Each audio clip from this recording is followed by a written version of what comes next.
వందనాలండి. ఎలా ఉన్నారు? బాగున్నారా? ఈ దినాన దేవుని యొక్క వాక్య ప్రకారం మనం చూసుకున్నట్లయితే హెజ్కేల్ గ్రంథంలో చెప్తూ ఉంటాడు దేవుడు, దుర్మార్గుడుగా చనిపోవటం దేవునికి ఇష్టం లేదంట. దుర్మార్గుడు మంచిగా మరలి బ్రతుకుట దేవునికి ఇష్టమని చెప్పేసి దేవుడు తన పరిశుద్ధ లేఖనం ద్వారా చదివిస్తున్నాడు అనమాట అండి. దేవునికి కావాల్సింది ఏంటంటే మనలో మార్పు దేవుడికి కావాలన్నమాట అండి. ఎవరైతే మారి మనసు పొందుతారో వారందరినీ దేవుడు దీవిస్తూ ఉంటాడు, ఆశీర్వదిస్తూ ఉంటాడు, అభివృద్ధి చేస్తూ ఉంటాడు అనమాట అండి. దేవుడిచ్చిన మహాపుత్రులను బట్టి ఒకసారి మనం ఆలోచన చేసుకోండి. దేవుని నమ్ముకోకముందు ఎలా ఉంది మన జీవితం, దేవుని నమ్ముకున్న తర్వాత ఎలా ఉంది?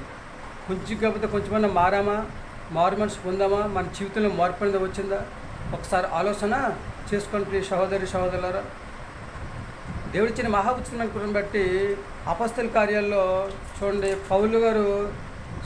సౌలు గారు పౌలుగా మారకముందు ఎంత ఎలాగుండేవాడు, ఆయన ఎంత దుర్మార్గంగా ఉండేవాడు. యేసుక్రీస్తు వారి గురించి చెప్తే ప్రజలందరినీ కూడా హింసించేవారు కదండి. అలాంటి సౌలు గారిని దేవుడు పౌలుగా చేసి చక్కగా ఒక సేవకుడిగా వాడుకున్నట్లుగా మనము చూస్తూ ఉన్నామన్నమాట అండి. ఆయన ఎంత దుర్మార్గంగా ఉండేవాడండి. అటువంటి ఆయన్ని దేవుడు మార్చలేదా? మారు మనసు పొందలేదా? ఆయన చక్కగా పశ్చాత్తాపం పొంది చక్కగా దేవుని యొక్క సేవకుడిగా వాడవాలేదా? దేవుడు వాడుకోలేదా ఆయన్ని? అలాగే మన జీవితంలో కూడా దేవుడు ఆశ ఏంటంటే, దేవుని యొక్క ఆలోచన ఏంటంటే మనం మారాలి, మన జీవితాన్ని మార్చుకోవాలి, మన తలంపులు మార్చుకోవాలి, మన ఊహలు మార్చుకోవాలి, మన నడవడిక మార్చుకోవాలి, మన పద్ధతులు మార్చుకోవాలి, మన ప్రవర్తన మార్చుకోవాలండి. దేవుని దగ్గర నిలిచి ఆరాధన సంపాదించుకోవాలి, దేవుని దగ్గర నిర్దోషిగా ఎంచబడాలి, నీతిని అనుసరించి నడుచుకోవాలి, నీతి మార్గాన్ని ఎంచుకోవాలి. చక్కగా ఇలా చేస్తే దేవుడు మనందరినీ కూడా దీవించి ఆశీర్వదించి ఆయన కృపచేత బలపరిచి భూమి మీద మంచి ఆరోగ్యం దయచేసి ఆయన రాజ్య వారసులుగా జీవించే యోగ్యతను దయచేస్తారనమాట అండి. మరేమన్నా ఆలోచన చేసుకున్నారండి? విడుద్దామా పాపపు జీవితాన్ని, పొందుకుందామా మారు మనసు, అనుసరిద్దామా నీతిని అనుసరించి? ఏమైనా ఆలోచన చేసుకున్నారండి? మీ ఆలోచన మీదే. మనతో పాటు మనం మారి అందరూ కూడా మారు మనసు పొంది దేవునికి అంగీకారంగా జీవించాలని చెప్పేసి మన కొరకు మనం ప్రార్థన చేసుకుని అందరి కోసం ప్రార్థన చేద్దామా? కళ్ళు మూసుకోండి, ప్రార్థనలు ఏకీభించండి. మహాపరిషాన్ని పరలోకపు తండ్రి, నీ ఘనమైన పదవి లెక్కలండి, స్తుతి స్తోత్రం ప్రభావ. ఇదిగో తండ్రి స్తోత్రం ప్రభావ. దుర్మార్గుడిగా చనిపోవడం నీకు ఇష్టం లేదన్నారు. దుర్మార్గుడు తండ్రి ఇష్టం ప్రభావ. మంచిగా మారి చనిపోవడం నీకు, బ్రతుకుడు నీకు ఇష్టమన్నారు ప్రభావ. నీకు వందనాలు. ప్రతి ఒక్కరిని కూడా దీవించండి, ఆశీర్వదించండి ప్రభావ. ప్రతి ఒక్కరు తన నీతిని అనుసరించి నడుచుకుని తండ్రి మా జీవితాలు మేము మార్చుకుని తండ్రి మారు మనసు పొంది ప్రభావ నీకు అంగీకారంగా జీవించి విశ్వాసంతో ప్రార్థన చేసుకునే యోగ్యత ప్రభావ ప్రతి బిడ్డకని దయచేయండి.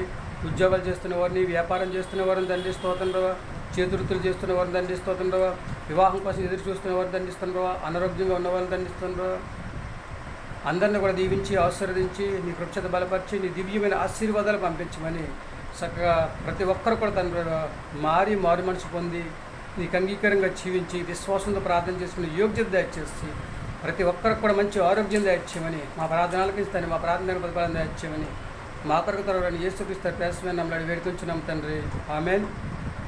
అందరికీ వందనాలండి. తిరిగి దేవుని ఆశీర్వాదం మీకు తోడుగును గాక. దేవుడు మిమ్మల్ని దీవించి ఆశీర్వదించను గాక.